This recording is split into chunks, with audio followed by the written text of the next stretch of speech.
also advocacy. I know that the province is planning to release its roadmap to exiting stage 3. I believe that that's going to come sometime next week. Susan, you correct me if I'm wrong on that. I'm pretty sure that that's the timing that they've talked about. So inevitably, they don't always get everything right off the bat. So usually once they release a plan, there can be a little bit of opportunity to kind of go back and say, oh, have you thought about this or have you thought about that? So ultimately just hearing from each of you guys what you're expecting, what you're hoping for, that would really help me, I think, from an advocacy point of view. The other thing that I will mention, I had a good conversation with Kieran Moore last weekend. And he was very clear. So just in case anyone doesn't know this, that we're basically the regional approach is back. So what that means is that if there are outbreaks or there are increasing cases, then the approach will be to reimpose restrictions if needed, but it will be on a localized or regional basis rather than across the whole province. And I know that has been a challenge, to be honest, in the past, or frustration where when that's happened, then suddenly it's across the whole province. So I think that that's going to be good news for us. But I just wanted to pass that on in case you hadn't heard or hadn't read that. So I think that that's everything maybe that I would share, I think, just to kick things off. But I mean, if you guys mention things and it sparks something in me or one of you, then we can certainly have a discussion from there. So maybe, if it's okay, maybe I'll just kind of kick things off, and let me just see who's first on my screen. Maybe Susan, if you're okay to kind of just maybe lead off and just what you're seeing from your angle, what info you can give us, what you're expecting as we head into the fall and winter, that would be great. Great, thank you, and good morning. It's interesting to hear about these leaks that happen in the media about the roadmap to the third part of the rollout and about a regional approach. And often in public health, we find out at the same time the public finds out. We find out through a media release, and it's really kind of tricky when it comes to enforcement, because we'll get the media release on the Friday and it comes into effect on midnight, but the regulations aren't out yet. So we get flooded with questions that we can't answer. So I don't have any inside knowledge, but I'll tell you what I think. I think that the economy is probably going to open up. I don't know if everybody's read the leaked media, but opening up the economy more. We just saw on last Friday that they increased the capacity to a number of venues, including theaters and cinemas and sporting complexes. So I think the next one is, instead of seeing like small pieces released, I think we're going to see like the next larger opening of the economy is what I suspect that we will see. From a public health point of view, we're continuing to work on vaccinations, and we're doing really well in terms of adults 12 and plus, but we're not at the 90% figure that we are hoping to get to. And it's really hard work getting the last few bit of the population immunized. There are people who don't want to be immunized for a variety of reasons. There are people who don't think it's safe. There are people who think conspiracy theories. So those are really difficult people to convince to get vaccinated. So we're spending a lot of our efforts on this, what's called the last mile strategy. Because when you look at the curve, you kind of see we went up and then we've kind of plateaued. And so we're really working on strategies to get that last group immunized. We anticipate that the third doses they're going to release more groups who are eligible for third doses. So right now it's mainly people who are medically compromised, immunocompromised, who are eligible. And we anticipate that this is long-term care homes and high-risk retirement homes. And we expect to see that will probably roll out to other groups, is what we think we're going to see. And the 5 to 11-year-olds will be the next big vaccination push. And we heard it was going to be November, and then it was going to be January, and now we're back to November.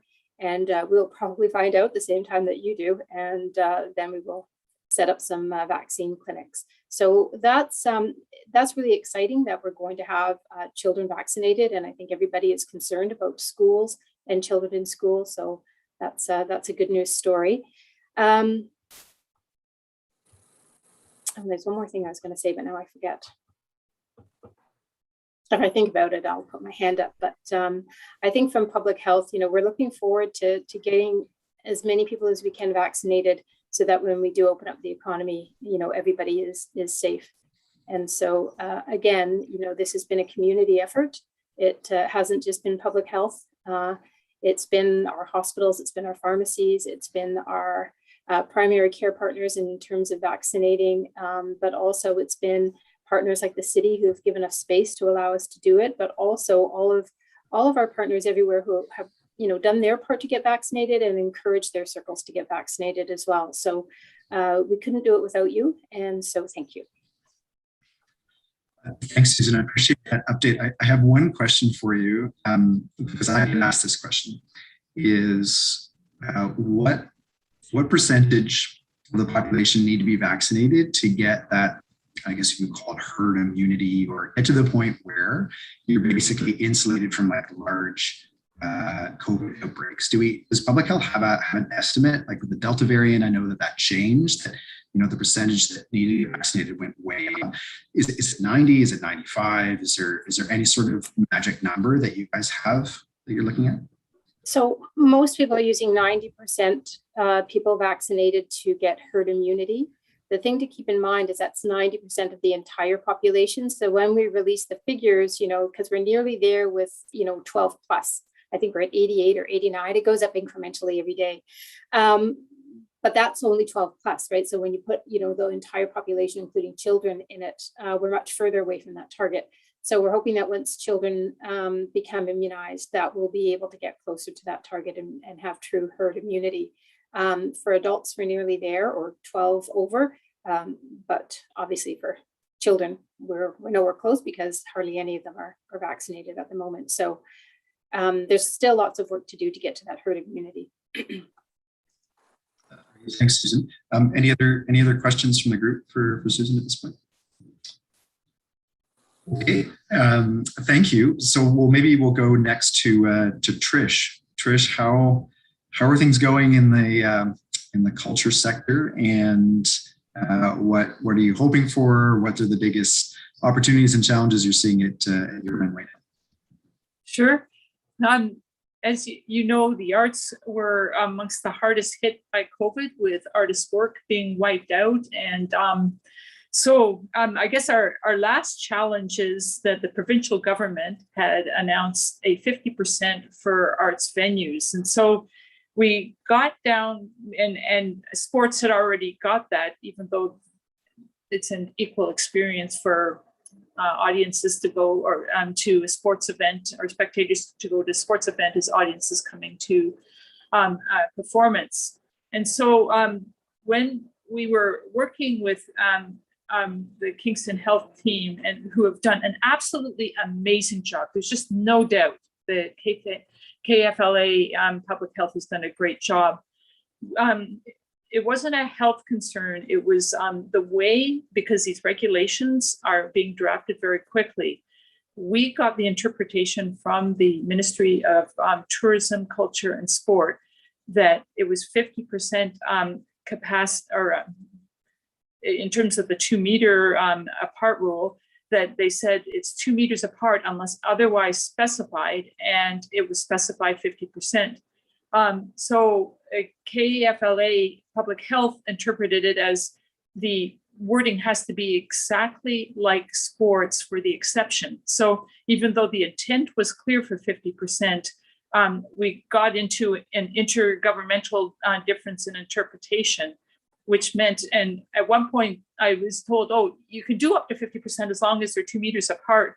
And when it's 50%, there's 1 seat filled, 1 seat empty. When it's 2 meters apart, it's 1 seat filled and 9 empty, which equals 11%, which is not a financial model. So we were going to the minister, and we were doing a whole bunch of things, and we were passing on the language from KFLA to say, this is the exception language that's required. So It sounds like for the 100% rule that the language is consistent with sports. So, but it was quite an interesting time. And I think, like, I do understand people are looking at everything legally, but I think if the intent is so strongly put forward that it's 50% for cultural venues, but the language is not up to standard, I think the more creative solution is to say, well, let's check in with the ministry to get clarification on that. Because Toronto had opened up to 50% and other regions had opened for 50%, but we were still at the 11%. So it's how do you, when language isn't what we like to see in a certain region, I guess, in learning going forward, how do we resolve that to meet the intent of the ruling? And again, I'll say that KFLA Public Health has done a fabulous job, and there's lots of stakeholders, and the arts are merely one. But because we've been so hard hit and finally got the opportunity to 50%, we needed to fight hard on this, and we were just so thrilled to get the 100% now passed, which is great. I think one of the challenges, as was mentioned in previous meetings with retail and restaurants, is actually going up to 100%. That it's not, you can't do it tomorrow, because in terms of hiring staff and still the logistics, if 567 people were coming in, that to check all their vaccine proof of vaccines plus their ID and people arrive about half an hour before a performance starts to get 567 people's ID and vaccine paperwork checked becomes a challenge. So that's what we're working through right now. But we're absolutely thrilled with very safe practices, with vaccinated audiences who are masked. We're so thrilled that it's back to 100%. And this will create employment for artists. It will create employment for arts workers. And the economic impact of the arts is large. So that is going to be helping restaurants and a lot of other sectors now that the arts are up and running. That's great. Thanks, Trish, for that update. And yeah, thrilled that we did get to 100% capacity finally, and I understand the challenge that you're facing on how to just manage checking everybody's ID and vaccination. I've heard that from a number of different places. So that's great. I appreciate that. Maybe just on that capacity front, maybe I'll go to Tim next. I know that there was a lot of discussion in the restaurant sector about once we saw moves to concert halls and sports venues, that there was also kind of requests from restaurants about, hey, what about us as well? So how are things going from your end of things? What are you expecting? What are you hoping for? And anything you want to put on my radar? Sure. It's been an interesting time over the last few months, that's for sure. We've had a really great summer in terms of visitors to the city and being busy. Our biggest obstacle is staffing. It was a challenge before the pandemic, but now it's gotten to the point where it's going to have a serious impact on a lot of operations. I can just give you examples from us. One of our locations is now down to 6 services a week from the normal 14. So a service would be a lunch or a dinner. Normally it's 7 days a week, lunch and dinner. We're down to 6 dinners a week. And I have other spots that are, down to 3. And it's not just us. Obviously, all kinds of restaurants are cutting hours. So it was really sort of tough to see the opportunity with all the visitors we had this summer, but having our patios locked up because we just couldn't staff. And I see this being a challenge for quite some time now, and it really is going to be critical for somehow to have it addressed. I know there's changes that needed to be made in the hospitality industry. It's a little disappointing to see the media sort of painting the whole industry with a broad stroke, saying restaurants are horrible places to work and it's abusive and all this. Yeah, that may happen occasionally at some restaurants, but the vast majority are good operators that offer benefits and all kinds of perks for employees. It's not horrible places to work, but then that exacerbates the problem when you have that in the media that restaurants are not good employers. So I see a long-term challenge from this, and when you're trying to recover from all the losses of the pandemic but you just can't even open it, it's pretty frustrating. But there's good news. The good news in the arts community and for sports and entertainment, that those activities will start again, will obviously help restaurants for sure. I think people are questioning why there's 100% capacity allowed in those venues and not in restaurants now. I understand that folks will be unmasked when they're eating in restaurants, but and I guess that's the logic, that people will remain masked at arts events and sports events, even though there are concession stands and drinking and all that. So I sort of question that. Anyway, it is a good news piece. The other uncertainty, I guess, that we're facing is understanding when the supports are ending. So in terms of and that's probably something that Mayor Patterson, you can maybe ask about. We've heard several mixed messages. The message of the Liberal campaign was that they would be extended into March if they were reelected. So that's the wage subsidy and the rent program. Now I'm hearing end of November. It's really unclear, and I think a lot of people will need the comfort of knowing something's going to be there to get through the winter time. And just quickly, in terms of vaccine passports, it took a little while for our staff to get used to it, but it's actually been a lot smoother than we ever expected. Not really too much pushback. People tend to come prepared with their ID and certificate ready at the door. Hasn't really created the bottleneck that I was expecting in terms of getting customers in. So that's been great. We're all looking forward to the app that's supposed to be released at the end of this month, where it will be just a flash of a phone. But really, it at least for who I've spoken to in our businesses, it hasn't really been too bad at all. So onwards and forwards. Thanks. Thanks, Tim. No, I appreciate that, and that's some great info. And I'm just making notes as we go here. Tim, I think my follow-up question to you is on the labor force front.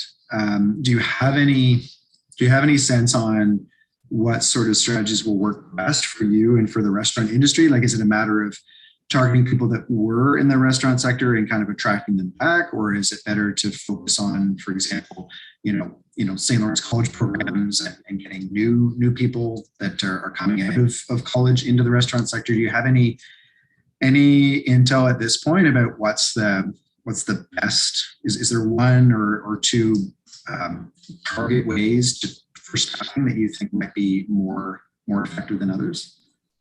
I think it would be a two-pronged approach, both, trying to attract more people to the industry and get them into this training and create liaisons with the colleges, and also trying to get people back to the industry. I think we're all, we've all raised our pay scales a little bit. We're offering a few more perks here and there, and we've got our feelers out everywhere. We're on Indeed, Kijiji, St. Lawrence Job Board, Keys Job Board.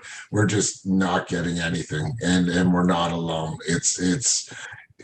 I just hope that the industry people aren't just turning their back on the industry completely. I'm thinking more about the future and how we're going to get young people interested, and it sort of feels like since the pandemic, it's lost a bit of its sparkle for people. And how do we regain that? How do we create interest in the industry?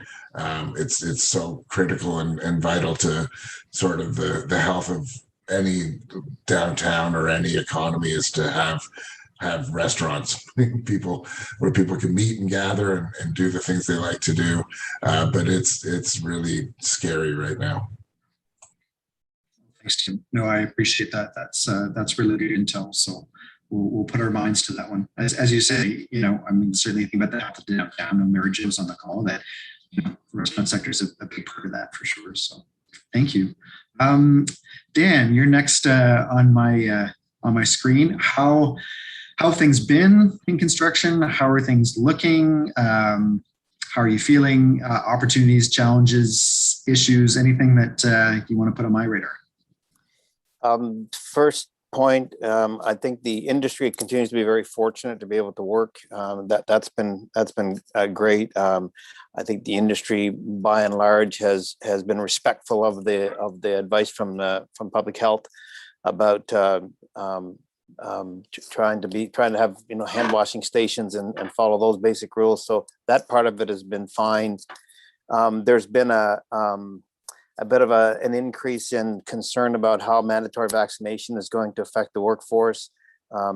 As an individual company, certainly we have our own personal opinions, but more importantly, what are our clients going to require? And we've had certain conversations with City Kingston folks and with Utilities Kingston folks, and I'm thankful that there are conversations going on, and it's not just a broad swipe of the brush. But that's some real concern because we, like Susan had spoke to earlier, we have workers and customers who have differing vaccination observations and opinions. And I tell everybody, it is Canada. You do have a right to your opinion, and you probably won't be prosecuted if you happen to choose not to. But it's looming a little bit. I think I'm suspicious that municipalities like the City of Kingston and companies like Utilities Kingston are going to have no choice. Queens and the hospital, as I understand it, have already mandated mandatory vaccinations in order to work on their property, whether it's inside or outside. Outside is a little confusing to me, but that's a concern moving forward. Tim's comments about staffing, it's funny, but it's not funny. It's funny that the restaurant industry has similar, or the construction industry has similar challenges to Tim's. I think I had mentioned to this group previously that for the first time in our 59 years in business, we had a sign on the front lawn advertising help wanted. We just never have. And as a result of the sign that was up for 6 weeks, we had 3 people stop by. So it's really that landscape has changed. And I'm with Tim about being scared and about being confused as to why there aren't more people knocking on the door. I see that as a huge challenge moving forward. And I don't know why. I mean, okay, we could talk about the fact that the birth rate in Canada is lower than what perhaps an international average may be. Oh, okay, there's fewer young people around. Well, I don't buy that. I think there's a perception or a psychology or something going on that's keeping workers away or making them uncomfortable or making them scared. Perhaps the need to be vaccinated to come to work is maybe one of them. I'm not sure, but moving forward, I was at a Toronto meeting for Provincial Association and of similar companies, and the comment was, how we get people is we go and steal them from our competitors, and that's what the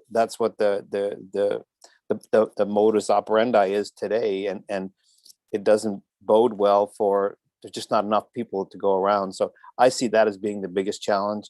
And I really do think it's a psychological issue more so than it is a lack of warm bodies.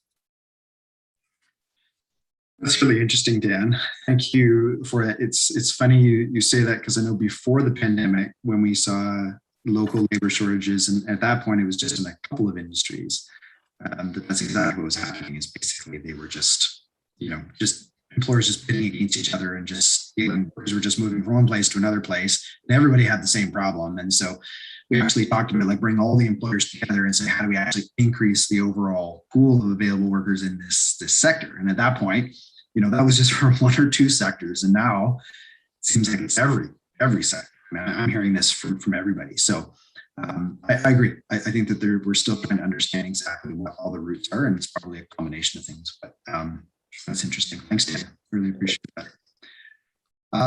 Abba, we'll go to you next. How I wanted to ask Dan a question. Is that sure? Go ahead.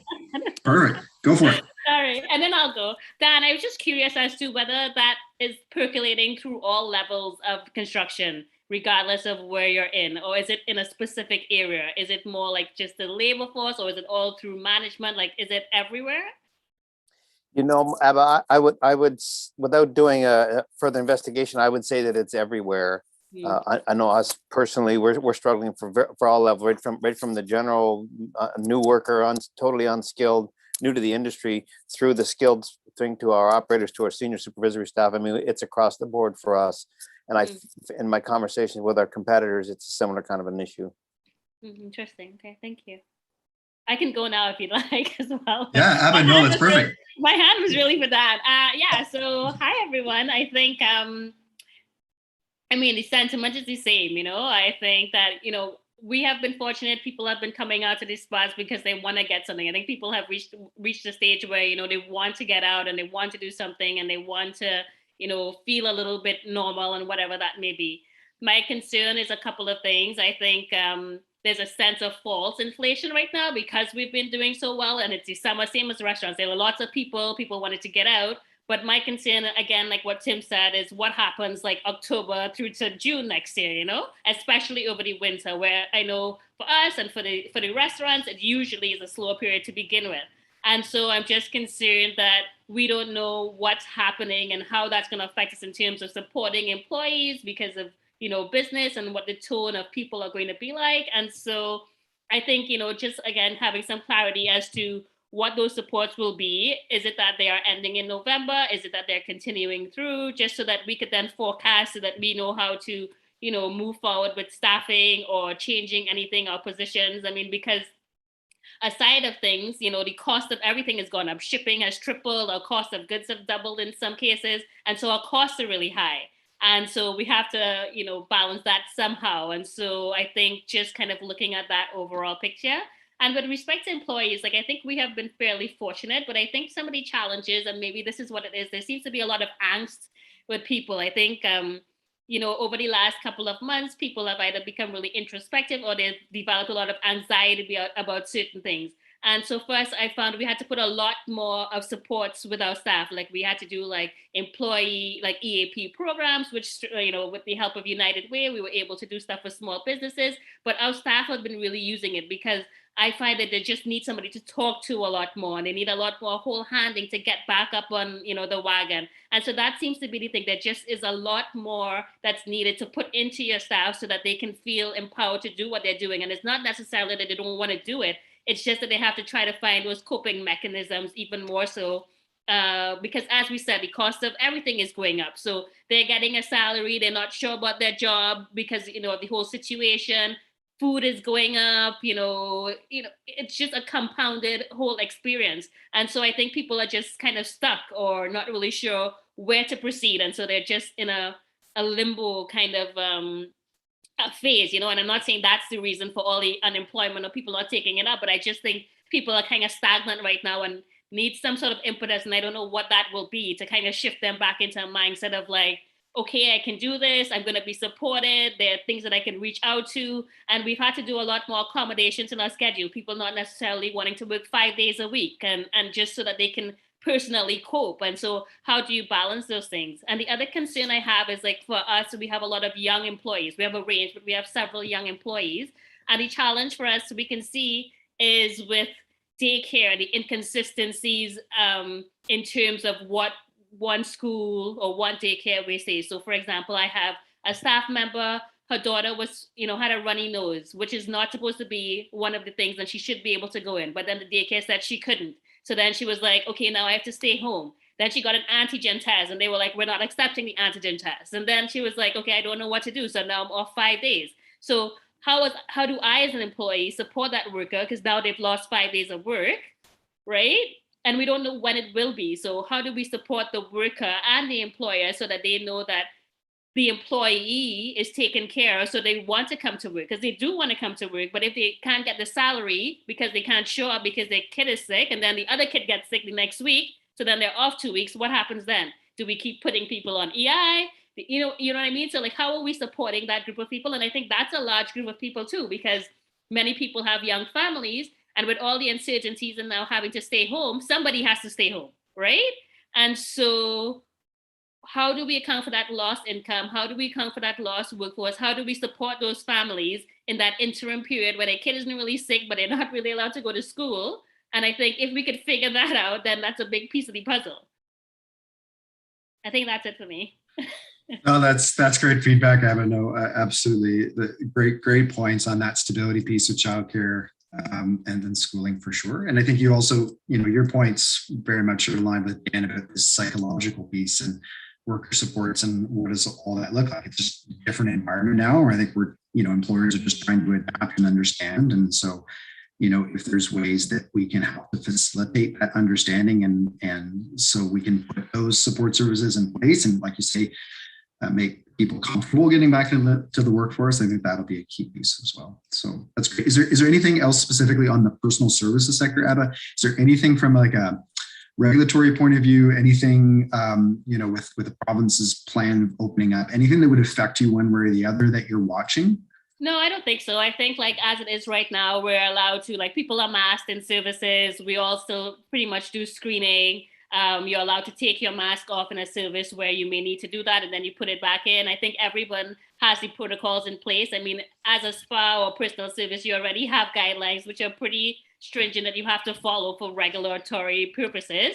And I think we've all put in the things in place to just keep running. So really it's more just being able to continue to do that. And full services. Like, I think part of the challenge last year is if we weren't closed, we were restricted to many services that we can do. And the services that we couldn't do were generally ones that are income generating services. And so we were stuck kind of doing, services that don't really generate much income to support us, but that's all we could do. And so just making sure that we can balance so that we could continue throughout whatever this looks like to continue to provide all the services that we can do, and in a manner that makes sense. So for example, if you have a medical grade machine, you are allowed even throughout some of the restrictions to do services because it was a medical grade, but they're still removing a mask and doing the same kind of philosophy thing. So when you look at it on the surface, you're like, well, they're actually doing an oxygen facial, but because it's from this particular company that's medical grade,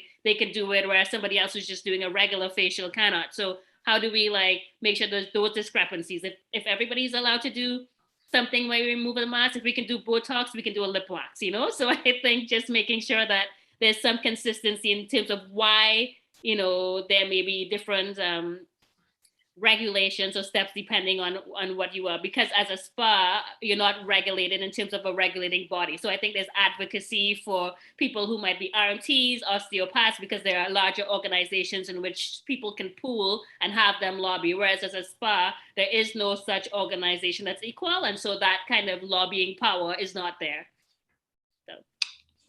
No, that's great. I appreciate that. That's actually one of the reasons why I asked that question, just so I knew what that voice looked like in case I am having those conversations with the province. So thanks, Eva. That's great. Pavna, maybe I'll go to you next. How are you doing? How is our nonprofits and our social service sector, and again dealing with the crunch of unprecedented demand and other challenges? How are you feeling? So I'll talk about the sector, and it's one of those issues I think they're facing in healthcare too, like who's going to take care of the caretakers, right? So our frontline agencies are tired, they're exhausted, they've been nonstop working through this pandemic on very challenging situations. So I've kind of divided into some of the issues, just categorize them to make it because it's a huge sector. So food, certainly we continue to see a demand and an increase that the meal providers are facing. Lionhearts has switched from providing meals to providing food so that meal providers can serve. I think our meal providers they've been very creative, like the takeout, delivery, different options for their clients. I think we're looking at what's going to happen in winter. So some of them are looking at realigning, getting proper ventilation systems in their dining spaces and stuff like that. So they're all working hard together. Again, a lot of collaboration. The food distribution warehouse will be ready. We found a space, so that will be up and running in the new year, and that'll hopefully help with some of the storage and the food. I think some of the programs that were started in the pandemic will continue. So the food boxes, the seniors' food boxes, students' food boxes will all continue. There'll be some version of takeout and delivery even when people are able to come inside. So again, our agencies are doing an incredible job with very little resources, but the food prices are high, especially a protein, right? So people want to think about that when they are donating to the food bank and to the meal providers. That's always in short supply. The other one is mental health. And I think Abba mentioned we're looking at different ways to serve everyone because it's across the board. It's not just people who are unemployed or living in poverty. It's everyone is seeking ways to address mental health and issues within the family. So they're working tirelessly on that. Homelessness is one we actually, Susan and I are co-chairing a roundtable because the problem is a wicked one. It's not easily solved. So our agencies, we had our first meeting on Friday, and what we've seen is all the shelter providers provided a great overview. We learned so much from them. Addictions, behaviors are challenging. It's also, we have reduced shelter capacity, and shelters are an essential entry point for care. So what do we do about that? Winter is coming, so there's an urgent need to find space for those who are not housed in a shelter or not. The shelter is, we learned, a space for people who are searching for housing. So what happens to people who are not ready or able to start searching for housing, who have to stabilize first? So we're seeing a lack of space for people who need stabilization, who need supports, meeting them where they're at, and we don't have anything for an entire population. So the United Way has done the point-in-time count. We have seen an increase in the number of people who are homeless. Again, there's a whole segment of our residents who are not, we do not have solutions for. And again, with winter coming, that's something we need to think about urgently. But we also need to think long-term about how we're going to help them because, you know, even when the shelter is at 34 beds, that's not enough. And also congregate living is not suitable without adequate supports for some people who really need to stabilize.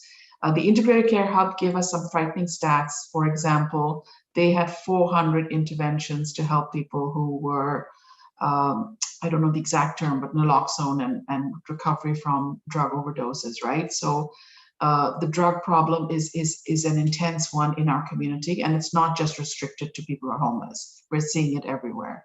So I think that's something that we really, as a community, and I know Susan chairs the community drug strategy, everyone's struggling with, but sometimes problems are not for one agency or one committee. I think we as a community really need to look at how we're going to do that. If we're talking about advocacy, Mayor, while we're here, we'd really like some urgent assistance with finding space. So for example, if Portsmouth Olympic Harbor is not being used in the winter, is that a space we can repurpose for people who are on the streets? Because we don't want people dying of the cold just because we don't have space, things like that. So again, we'd like to work together on some of those solutions. And staffing is an issue for everyone. As I said, the frontline staff are burnt out. They're exhausted. The frontline leaders are doing their best, but there's just so much they can do to support their staff. So we really need to help all of them through this next period, because it's not going to be easy. The problems are just going to continue for a while until we stabilize. And I would say we need to give ourselves at least another 18 months to see some calming of the situation. Separately from that, one of the things that United Way is working with our agencies on is the equity, diversity, inclusion, and indigenization. And so just helping agencies, because everyone's struggling with how do they build that capacity, how do we support them and ourselves in how we transform our organizations, how do we find the resources to help everyone, including data collection. I mean, we really need to base this on, we really need to understand the issues. So really helping our agencies collect information from their program users. That requires training, that requires a very intentional effort. So we're looking at that as well. We've got an advisory committee that's helping us with what workshops and tools we need to provide them, including how do we help them audit their policies and plans, and how do we go about that. So we've got a roundtable. Abba's on that as well, and they're helping us guide us, and as well as our agencies are coming together to work on that issue. The community safety and wellbeing report has been released. It's on the city's website. We're looking at how do we continue that work, because it was really valuable to sit in a room and see and listen to all the wonderful information and data that's collected by various groups. How do we keep the groups connected? Because I found it very useful to connect some of the data points and build a picture in my mind of some of the needs. So how do we keep that going? So one of the things we're working on is a leadership group that will have the chairs of the various committees working on social issues, bringing them together, not with formal outcomes or actions, but more just to share information on what they're seeing, how they're gathering information from people who are living, who have lived experience or living the experience, and how do we bring that back with a data lens to really solidify and contextualize some of the information that's been gathered at all the various tables around. So that's kind of an extension of the Social Services Recovery Task Force and the community safety and wellbeing. So that's the longer picture, the bigger picture of how we bring our leaders together.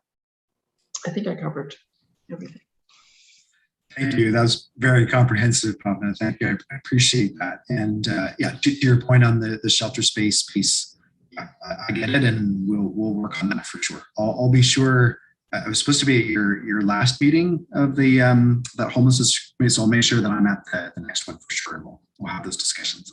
And then I appreciate your point about who takes care of the caretakers. That's a big issue. I mean, we're seeing burnout in the healthcare sector. I think we're seeing it also in the social services sector, and I think that that's something we need to keep an eye on, because, like you say, that the demand is overwhelming, and I'm concerned. I'm absolutely concerned that the right supports are there to be able to help people when the need is so great, for sure. So thank you. Thanks for that. Okay. Mary Jo, good morning. Anything that you'd like to kind of add into the mix that you're seeing from the downtown piece? Anything you're hearing? Not sure if what you're hearing has been confirmed by what you've heard so far, or anything else that that you wanted to put on either my radar or just the group as a whole. Hello, everybody. I think the only piece that I'd like to add, I was really glad that Abba and Tim were on the call, because this period of time in the BIA world is definitely heads down planning for the holiday season coming in 2022. And we are also working on adding 3 people to our team. So we've got our heads down. We're not out on the street a lot, especially me. So it was nice to hear from 2 members that are significant industries on the street. It's not anything that I'm not aware of in terms of what they've shared, but it's confirmation that I think that things that you guys have highlighted this is the tip of the iceberg, unfortunately. So it's nice to know that we're at least sharing it with a larger body to see if we can come up with some solutions. And then the second thing that I've noticed that I wanted to get opinion on, it feels to me like there's a noticeable reduction in office worker foot traffic, daytime, lunchtime. I can walk up the street at lunchtime and see empty patios and one staff worker and nobody inside of our most popular restaurants that in the evening have a lineup outside. So I guess I'm sort of looking to Tim to answer or confirm or deny if that's happening. And if so, I think that's an area of concern going into the winter. Yeah, just quickly. So unfortunately, a lot of our places are closed for lunch because we just can't staff them. So it's hard for me to give a real answer. The operations that are open are doing a decent business, but no, I agree. You don't see the same business lunches happening that we have in the past. And I think that's a result of people working from home more often than not. Also, the convenience of calls like this, I think, is taking away from the face-to-face meetings and lunches where people realize they don't have to leave the office to meet with someone from another building or across town. So it's a double-edged sword. I mean, we're really lucky to have the summer that we did, and the winter is looming, and we're concerned for sure. It'd be interesting to talk to someone and some realtors about how office space is being leased and whether people are coming back to the buildings and what's happening there. But yeah, definitely a decline in your traditional business lunch. And that's all I have to add.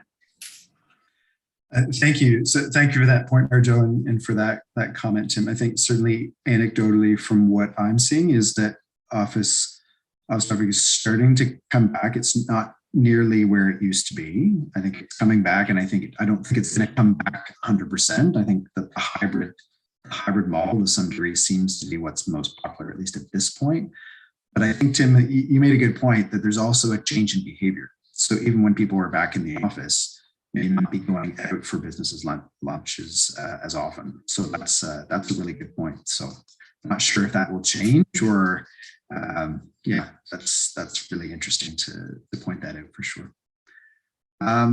Okay, maybe I'll go to Allison next. Allison, I know that Sean couldn't make it, but I know you've got a really good ear to the ground, and you know the hotel and tourism industry would love to hear from you on how things have been, and also what you're seeing kind of moving forward into the fall and winter.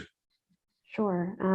I will say that I won't repeat what's already been said, but confirm that on the hotel side, definitely the staffing shortage is an issue as well. So we have heard from partners over the summer, not necessarily being able to fill all of their rooms because they don't have cleaning staff or that sort of thing. Or if they're running a restaurant, we can have the patio open and inside open, but not also take out because there's not enough capacity, even though demand is there.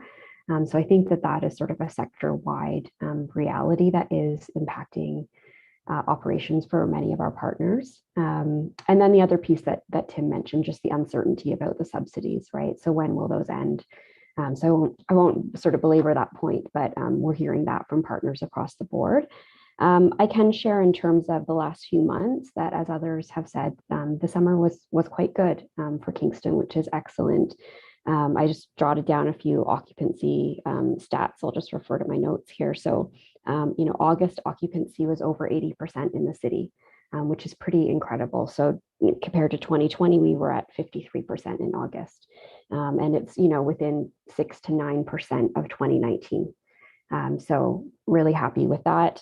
September was quite similar. So, we closed in at almost 76% for occupancy in the hotels, which was actually 2% higher than 2019. So we're seeing, some good things, but of course, as everyone said, that's the summer, and the summer is usually quite positive. And so the question is, what will happen in the fall and winter? On our side, we have definitely put our focus on fall and winter in terms of our marketing. So we had marketing campaigns out in the summer, but they were pretty modest spends. And we really sort of put our bet on that, properties, restaurants, et cetera, would need the support in fall and winter for us to attract people to the city. So we do have a pretty comprehensive campaign out in market right now. So Montreal, Ottawa, Toronto, and even into New York State with paid search, including broadcast happening in Toronto and Montreal, which at least in my time with Tourism Kingston, we haven't done that. And we're offering a promotional offer where stay 2 nights and you get $100 Kingston branded Visa gift card. So trying to kind of go out with that, high level brand campaign, but also have a really appealing promotional offer. And many of our hotel partners are saying they decided to hold and make that offer available October, November, and into December, anticipating that's where they would need support. I will say that September was also pretty successful for the hotels because of film production within the community. So the Mayor of Kingstown was in their 3rd phase of filming, and my understanding is pretty comprehensive filming. So a lot of hotels benefited from that traffic as well. But we're seeing good signals going into the fall in terms of our marketing. So for example, over just Q3, we had more than 500,000 page views on our website, up significantly. And when I compare that to 2019, our web traffic is up 16% over 2019, which to me, I hope is a signal that people are planning and thinking about visiting the city in the coming months. Hotel referrals were up 42% over 2019. So this is pre-pandemic numbers. So I'm hopeful, I will say, and we're definitely working really hard on the marketing side to present the city as an attractive place to visit. And I think that we also benefit from the safety reputation, of our community over the pandemic, that people are viewing it as a safe place to visit as well. That's great. Thanks, Allison. Really appreciate that update. And thanks, everybody. I've got a whole page of notes here from the conversation we've just had. So thank you. It's really, really helpful for me. And so I'll take some of those points away where I can, and then just being able to share info, ideas, what we're seeing, I think is great as well. So thank you. Appreciate that. So I think that the one other piece that I was hoping just to take a couple minutes to do, and I know that we're now trying to circulate and connect the working groups a little bit more, so we're all aware of what's going on in each of the subgroups. So I'm wondering if I could just ask maybe the chairs of the work groups just to give a little summary on how things are going and what's on the radar, and if there's anything that this wider group needs to help support that work. So maybe Abba, I'll go to you, because I know that you're kind of helping to lead both the workforce and the underrepresented group. So would just love to hear those are two pretty big files. So thanks for your work on that. We'd love to hear how that's going, and anything that you want to put on our radar for that. So before that, I just wanted to make a point to add to Allison. Sure. I was in a KERT meeting recently talking to Krista. And I think, again, the same point that I made with respect to Kingston had a great summer as per the numbers that Allison said, but the challenge is the leisure market isn't going to support them. And so going into October through December, if we're just looking at the rest of this year, to break even, typically hotel occupancies needs to be about 40%. And frankly, with no meetings and conventions and not a lot of sporting action yet booked in the books, that I think it is really a big concern for a lot of the hoteliers as to how are they going to keep their doors open, because they don't think they can make that 40% mark. And so therefore, it really is important. I know that advocacy Krista spoke to is that sometimes the language comes out. So there may be support grants for tourism, but then it excludes a lot of people within it. So then they're not able to access some of those grants. So especially with the leisure market ending, no markets and meetings coming up, how can we make sure that it's inclusive, the language, so that we could maximize how much support that can be given to hotels? So that's the only thing that I wanted to add with respect to that. No, thanks, Abba, for sure. So I'll make that note. And sorry, I'm just pulling up. No, it's good. No, and to your comment on meetings and conferences, so I'm actually in Burlington this morning for a meeting of the Ontario mayors. This is the first time that we've met in person since February of 2020. So I think it's just kind of an anecdotal piece that we're starting to come back, but it's slow, right? There was even a lot of discussion amongst the mayors, should we do something in person, or, is this the right time or moment? So we decided to kind of take the jump. And I think that I'm hearing from a lot of organizations, they're just starting to kind of have those discussions. So I think meetings and conferences, I'm hoping will kind of, especially if COVID numbers are okay and we don't get huge outbreaks, that hopefully will kind of tentatively move in that direction. So totally get that point for sure. Okay, and then with respect to the working groups, so what happened since we've met is that we had a joint meeting with both the workforce and the represented groups, because we realized, which we're now systematically excluded groups is the term that we've been taught by Mohammed, which is great, because essentially that's what it is. And so we had a joint meeting, which was really fruitful. We had an opportunity to spend time and to kind of get an overview of what the city is doing from Mohammed.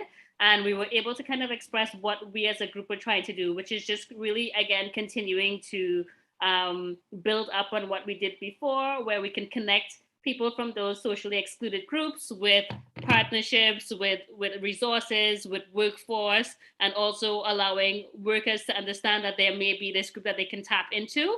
And so really now focusing on a part 2 to the inclusivity and diversity session that we did before, where we could really hone in and be kind of like a job fair, but not more extensive in terms of here's a holistic view of the services. of, and recognizing that maybe, two things, the manner and the language in which things are stated may not necessarily relate to the people who are trying to get the job. So, Craig has this, there was this job, I think it was a SOP, or I don't know what it was, this acronym, but essentially it was like a cleaning job for equipment. So nobody can tell what it was. And so no one applied, right? So just making sure that the language that you're using for the jobs that you want are such that people can relate and then apply to it. And I think that's much of the challenge, because many of our job boards depend on keywords. But if those keywords don't resonate with the person who's using it and they don't know what those keywords are, then there's a disconnect to getting those employees. So really just making sure that the two sides of the equation match, and then just making sure that things are not unnecessarily put there. So for example, if you work in the city, why do you need a driver's license?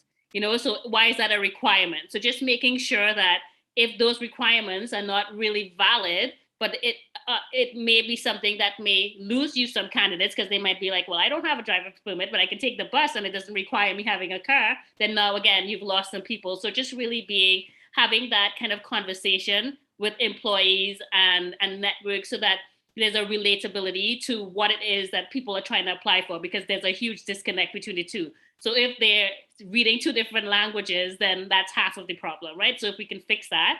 And then also making sure things like access, many of these jobs right now, you have to have some sort of a device, data, a phone. Many things aren't just put outside that says help wanted. So then how do you let people know that there are these opportunities if you don't have access to things that where you find these opportunities? And so just really kind of connecting the two to say, like, what are you seeing when you read this? And then what do you need? And then translating that to the workers to say, here's what you have to say when you're doing it, and maybe put it here as well, because not everybody's reading Indeed, or Indeed is filtering things in such a way that they're not seeing it. And so really trying to work together so that we have a more cohesive solutions for all those who are involved. And then realizing that, for socially excluded groups, that this has been a very difficult time that's been exacerbated by COVID. And, they continue to need the supports to get out of this and get past this and move forward to something better. And so just acknowledging those things and saying, how else can we support, especially with social services, like how do we support and, make sure that we are speaking, that both sides of the hands are clapping in all our services, that we can then sustain people. And so that's kind of the summary of that. Awesome. Thanks, Heather. Any comments or questions from the rest of the group? Trish, go ahead. Great. It's so neat, Abba, because in the communication and community confidence group, we were talking exactly about that language. And one of the solutions we were looking at is the micro-credentialing. And we've got St. Lawrence College and Queen's. So we were talking about both sides of the equation, how to educate employers and how to develop skill sets for potential employees. So what is the role of our post-secondary education institutions in actually doing an education for the entire industry? And so that, I think, is very interesting in terms of the keyword searches and our use of acronyms and qualifications that aren't actually needed. I think you made some really fantastic points. But it's in the how-to, how can we get the micro-credentialing happening so that in terms of micro-credentialing for employees, that's helping their employability, but the micro-credentialing for professional development for the managers, how is that helping them especially embrace EDII? Yeah, great points, Trisha. Thanks. And I think with respect to micro-credential, I know that there was a new grant that was put out last week. And I think, again, informing groups of people. So can we get categories of people? So it's a skills training grant. And so I know that I'm working with John Conrad with University, with St. Lawrence to try to get a micro-credential course for ethnic hair.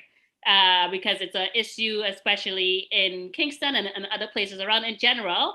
And so how do we, and then showing the value of that, because now you can attract talent to other places where there's a workforce if you're trying to encourage EDI. And so I think, another thing and another part of it is working with different industries and people to see, like, what are some of the things that you're missing, why you're missing on an employee coming in, and then how can we work together to try to get those through micro credentials or other things that supplement the external needs of that person, aside from just your position in your company, that will draw them to come here, you know? So yeah, great points. That's great. Are there any other comments or questions for Eva? Trish, maybe I'll go to you next. Maybe, I mean, you referenced one thing that you're already talking about in the community confidence group. Is there any other updates or any other info that you can share with us at this point? Sure. As I just mentioned, we talked about the education of the full labor force, because we have so many disruptive forces that are changing the rules of the game. And also just looking to Germany, that has done micro-credentialing and papers for people of all professions and work areas, that this is also a confidence building boost for people to have those recognized papers. One of the other things that we did was we had Keys do a presentation.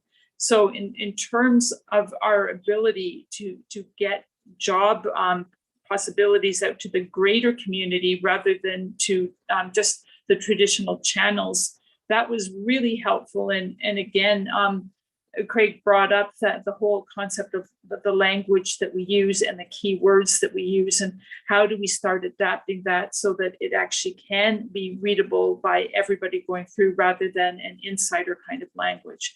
But the presentation by Keys was excellent and really informative. Thanks, Trish. I appreciate that update. Any other comments or questions for Trish on that piece? Pavna, maybe I'll go to you next, just on the funding and advocacy working group. Any updates or info that you wanted to share with us? Sure. So we met last week, and certainly in terms of funding, the city staff are doing a great job between Troy and Craig. They seem to have a handle on what grants are available, and I think there's some big announcements coming soon. One of the things that this group kind of talked a lot about was they found value in continuing to meet. They felt that it was really important, like they provided a very strategic, they can provide strategic support on policy and advocacy. They all agreed that labor force development was the one issue that all three groups are working on. So what we're hoping to do as a group is to get more information from the other two groups in more in-depth, and then develop, policies and advocacies that this subgroup can work on. And develop it into key messages, where we need to advocate, what we need to do, that kind of thing, what we're striving to achieve. But it's really a good group, because I think just in meeting, they're sharing so much. And because they're, you've got Queens and St. Lawrence and a number of people around the table, it's really good just to meet and start some of that synergy. And there's a lot happening that just comes as a result of working together. Thanks, Bob. No, I totally agree. Sometimes just putting everybody in the same room together and just, sharing information, it just helps to inform and helps us make better decisions. And, inevitably you get that creativity kind of bubbling up. And you come with an idea you wouldn't come up with. Yeah. You're sitting on your own in your own office, right? So. And the other thing we talked about was just maybe identifying all the groups that actually already have someone working on government relations, and then leveraging that so that we're not reinventing the wheel. And if they've already got connections in a ministry, if they're already having an advocacy day at Queen's Park, how can we as a community tap into some of the stuff that's already happening? That's great. Thanks, Pavna. Appreciate that update for sure. I see, Abby, you just put a comment from Krista in the chat about advocacy. So some comments on, yes. So again, I think government supports, and then also some engagement with the city on Conference Center and the Confederation Basin Promenade. So that's great. And then obviously the labor force issue as well. So I'm just going to tell you, labor force is my number one issue and focus. I've heard it from you. I hear it everywhere I go. So I know that's a big focus. We'll continue to work on that. advocacy piece. I've heard the comments about government supports, when are they ending, getting clarity on that. So I'll see what I can get for info on that, and then have discussions about what this roadmap looks like for us, and kind of moving through stages out of the pandemic. And then how do we grapple with the effects that we're seeing? And Bob and I know you and I will work directly on the homelessness piece, but again, just how we can also offer supports for our social service agencies for sure. It was great. Thanks everybody. I think I say this every time, but I always want to say it again, how much I appreciate your time and this info, how valuable it is to me. So thank you very much. I appreciate your time. Is there anything else that we haven't touched on? Is there anything else that I need to be thinking about, or we all need to be thinking about, that just hasn't come up today that we want to make sure that we reinforce as we move forward? Okay, everyone's pretty comprehensive in their comments and thoughts, so I think that there's lots here. That's great. I appreciate it. What we'll probably do, Dan, I drove to Burlington only because the train has still not really come back very well, and the train options are terrible. There's only one train that you can get, and it's, if it doesn't work in your schedule, it doesn't work. So I would have preferred to take the train, but hoping that that's something else that comes back as we move forward. So I'm off to Toronto next Thursday, and I'm trying to decide how I'm going to travel. And after the 401 accident yesterday and the block up for 24 hours, I'd rather take the train, but I just wondered. It wasn't fun because I'll tell you, a lot of people are traveling, so the traffic is bad. Right? There was that period in the pandemic where you could drive, and there wasn't much on the road, but that is no longer the case. So it was busy. So anyway, I appreciate that. So Mary Jo, you said it took you 8 hours to get from Kingston to Hamilton yeah, that's the problem. That's exactly the problem.